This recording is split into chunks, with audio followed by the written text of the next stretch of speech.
When approaching an airport for landing instructions, a pilot must call before he enters the airport control zone.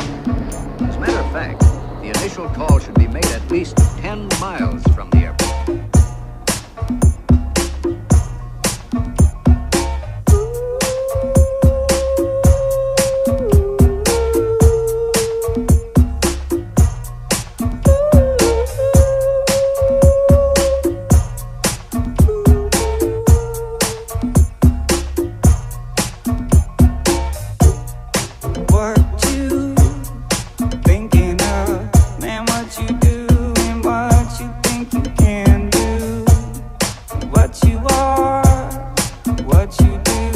Looking out